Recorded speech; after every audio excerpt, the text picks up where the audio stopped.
गणपति बप्पा मोरिया, मंगल मूर्ति मोरिया। सनातन धर्म में भगवान गणेश को विघ्नहर्ता और प्रथम पूजनीय का दर्जा प्राप्त है। अर्थात किसी भी पूजा या शुभ और मांगलिक कार्य में हम सबसे पहले भगवान गणेश की पूजा करते हैं और उसके बाद ही शुभ काम या पूजा की शुरुआत की जाती है। इसके अलावा कहते हैं कि विघ्नहर्ता भगवान गणेश अपने भक्तों की एक आवाज सुनकर ही उनकी समस्या का समाधान और उनकी इच्छा पूर्ति के लिए दौड़े चले आते हैं। इन्हीं भगवान गणेश को समर्पित सबसे बड़ा त्योहार होता है गणेश चतुर्थी का। हाँ जी, जिसका इंतजार भगवान गणेश के भक्त पूरा साल करते हैं। और गणेश चतुर्थी का ये जो त्योहार है इतने भव्य तरीके से मनाया जाता है कि इसकी तैयारी करने के लिए लोग महीनों पहले ही जुट जाते हैं। गणेश चतुर्थी का जो पर्व है यूं तो पूरे देश में बेहद ही धूमधाम के साथ मनाया जाता है, लेकिन कहते हैं कि इस त्योहार का अगर असली रंग देखना हो तो महाराष्ट्र अवश्य जाएं। और गणेश चतुर्थी के दिन बप्पा के भक्त उन्हें ढोल नगाड़ों के साथ धूमधाम से घर लाते हैं और उनकी स्थापना करते हैं। इस बीच गणपति बप्पा की सेवा भाव से पूजा अर्चना वगैरह की जाती है। ये 10 दिन तक किए जाने वाला बेहद ही भव्य और खूबसूरत त्योहार है। अपनी इस वीडियो में आज मैं बताऊंगा कि गौरीपुत्र गणेश को समर्पित इस खास त्योहार को इस वर्ष किस दिन मनाया जाएगा और इस त्योहार से जुड़ी तमाम जानकारियां जो हैं वो आपको अवश्य पता होने चाहिए। आज वो मैं आपको बताऊंगा। बात करें वर्ष 2023 की तो गणेश चतुर्थी का जो ये त्योहार है 19 सितंबर से प्रारंभ हो रहा है और गणेश उत्सव का समापन दिन अनंत चतुर्दशी के दिन गणेश विसर्जन 28 सितंबर को किया जाएगा। धार्मिक मान्यताओं के अनुसार कहा जाता है कि भाद्रपद मास के शुक्ल पक्ष की चतुर्थी तिथि के दिन ही भगवान गणेश का जन्म हुआ था।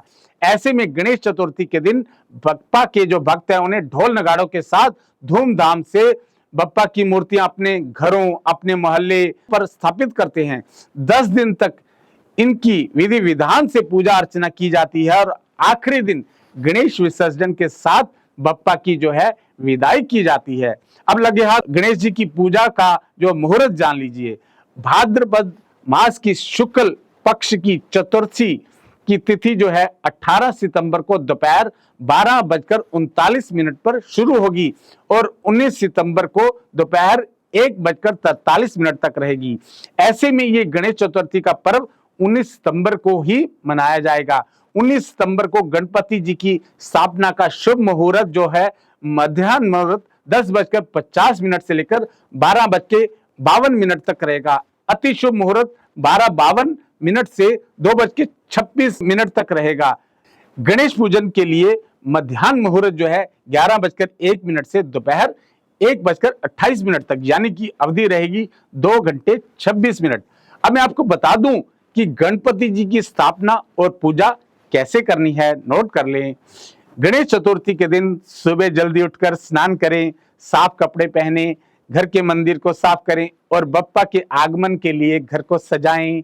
ईशान कोण में लकड़ी की चौकी को स्थापित करें और चौकी पर लाल या पीले रंग का वस्त्र बिछाएं। सही मुहूर्त में गणपति जी की प्रतिमा को घर लाएं और चौकी पर विराजमान करें और उसके बाद उन्हें सिंदूर, फूल माला, धूप, दीप, अक्षत, पान, लड्डू, मोदक, दुर्वा आदि जो है वो अर्पित करें और उसके बाद नियमित रूप से गणेश जी की विधि विधान से पूजा करें। 5वें, 7वें या 11वें दिन इनका आप विसर्जन कर सकते हैं। एक बात और याद रखें कि 18 सितंबर को दोपहर 12:41 से रात के 8:10 तक और 19 सितंबर को 9:45 से रात के 8:42 तक चंद्र दर्शन बिल्कुल नहीं करना है, क्योंकि शास्त्रों के अनुसार चतुर्थी के दिन चंद्रमा के दर्शन से बचना चाहिए।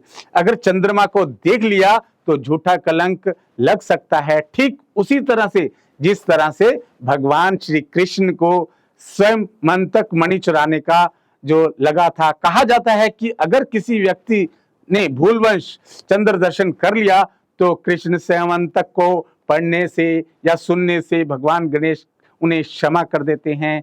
एक बात और कहा जाता है कि चंद्रमा ने भगवान गणेश जी के रूप का उपहास किया था, जिसके चलते भगवान गणेश ने क्रोधित होकर चंद्रमा को श्राप दे दिया था। इसलिए भगवान गणेश की पूजा में कभी भी सफेद वस्तु, सफेद फूल, सफेद चंदन, जनेऊ आदि का इस्तेमाल नहीं किया जाता।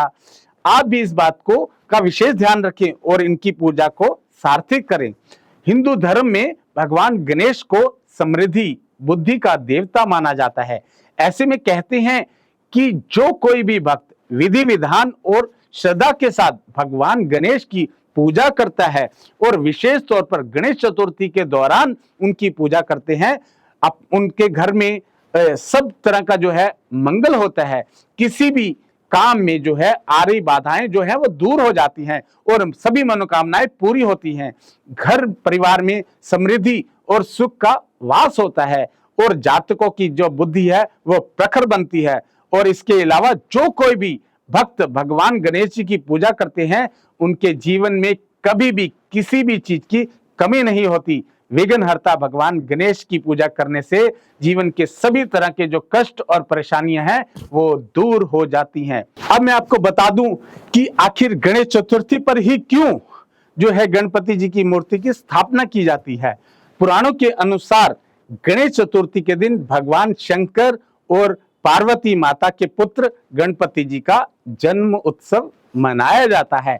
वहीं एक पौराणिक कथा के अनुसार महर्षि वेदव्यास जी ने महाभारत की रचना के लिए गणेश जी का आह्वान किया था और व्यास जी श्लोक बोलते गए और गणपति जी बिना रुके 10 दिन तक महाभारत को लिपिबद्ध लिखते गए और 10 दिन में गणेश जी पर धूल मिट्टी की परत जम गई और 10 दिन बाद यानी कि अनंत चतुर्दशी पर बप्पा जी ने सरस्वती नदी में स्नान कर खुद को स्वच्छ किया और उसके बाद से ही इस दिन तक गणेश उत्सव मनाया जाने लगा। जैसे कि हमने पहले भी बताया कि यह दिन भगवान गणेश के जन्म उत्सव के रूप में मनाया जाता है।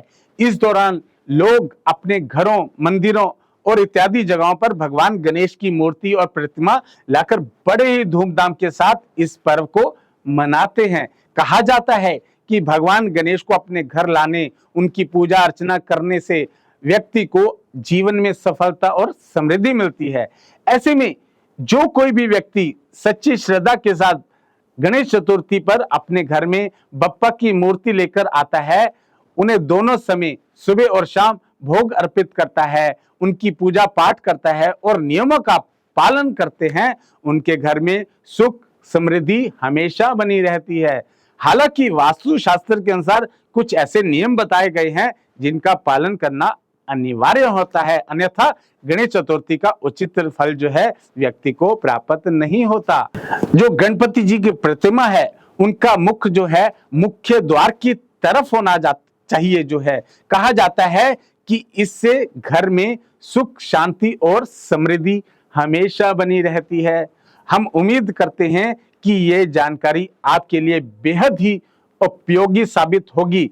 आप इन जो नियमों का पालन जो करके अपने घर में और अपने जीवन में गणपति भगवान का आशीर्वाद सुनिश्चित कर पाएंगे। भगवान गणेश की जो पूजा अर्चना करने के बाद 10वें दिन गणपति भक्त भगवान गणेश की मूर्ति को विसर्जित कर देते हैं। इस दौरान लोग धूमधाम से यात्रा निकालते हैं, भजन कीर्तन करते हैं और अंत में भगवान से पूजा में हुई किसी भी प्रकार की गलती के लिए क्षमा मांगते हैं। साथ ही उन्हें अगले वर्ष दोबारा अपने घर में आने के लिए न्योता देते हैं। विसर्जन को लेकर भी ऐसी मान्यता है कि भगवान गणेश 10 दिन तक अपने भक्तों के साथ रहते हैं और उनके घर आते हैं और गणेश विसर्जन के साथ वह पुनः अपने घर यानी कैलाश पर्वत पहुंच जाते हैं। इसलिए गणेश चतुर्थी का समापन जो है गणेश विसर्जन से किया जाता है। और मेरा आप सबसे विशेष आग्रह है कि जैसा आजकल बाजारों में जो तमाम तरह की गणेश प्रतिमाएं जो है उपलब्ध हैं, जिसमें तरह तरह के जो हैं केमिकल्स और हानिकारक तत्वों का प्रयोग किया जाता है, हम अपने दर्शकों से इस बात का अनुरोध करते हैं कि आप जब भी गणेश चतुर्थी का उत्सव मनाएं और गणेश प्रतिमा को लेके आएं, तो अपनी प्रकृति का ध्यान रखें और इको फ्रेंडली गणेश प्रतिमा लाकर उसके साथ ही पूजा करें और गणेश विसर्जन के दौरान उन्हें अपने घर पर ही विसर्जित कर लें। इससे हमारा वातावरण जो है वो शुद्ध रहेगा। अब मैं आप सबको बता दूं कि अगर आप गणेश चतुर्थी पर राशि के अनुसार गणपति जी को भोग लगाते हैं तो गणपति जी बहुत प्रसन्न होते हैं। अब आप नोट कर लीजिए, जो मेष राशि वाले हैं वो मोतीचूर के लड्डू का भोग लगाएं, ऋषभ राशि वाले मोदक का, मिथुन राशि वाले जो हैं वो जो है दुर्वा का, और कर्क राशि वाले जो है सफेद रंग की कोई भी मिठाई, सिंह राशि वाले जो केला, कन्या राशि वाले जो हैं वो मोदक का, तुला राशि वाले जो बेसन के लड्डू, वृश्चिक राशि वाले शुद्ध घी में बने हुए लड्डू जो हैं, धनु राशि वाले जो है मोदक, मकर राशि वाले जो मोदक, कुंभ राशि वाले मेवे के लड्डू और मीन राशि वाले श्रीखंड का भोग लगाएं। उम्मीद है कि ये जानकारी आपको पसंद आई होगी। कमेंट करके जरूर बताएं, लाइक करें और अपने दोस्तों के साथ इस वीडियो को शेयर करें और हो सके तो चैनल को सब्सक्राइब जरूर कर लें और बेल आइकन दबाना तो बिल्कुल भी ना भूलें, ताकि नेक्स्ट वीडियो में जब भी बनाऊं तो आप तक सबसे पहले पहुंचे। आप सबका इस वीडियो देखने के लिए बहुत बहुत धन्यवाद। गणपति बप्पा मोरिया, मंगल मूर्ति मोरिया। बोल गणपति महाराज की जय। ਹੁਣ ਤੁਸੀਂ U24 ਨੂੰ ਸਬਸਕ੍ਰਾਈਬ ਕਰ ਸਕਦੇ ਹੋ YouTube, Facebook, Twitter ਅਤੇ WhatsApp ਤੇ। U24 ਤੁਹਾਡਾ ਆਪਣਾ www.u24.live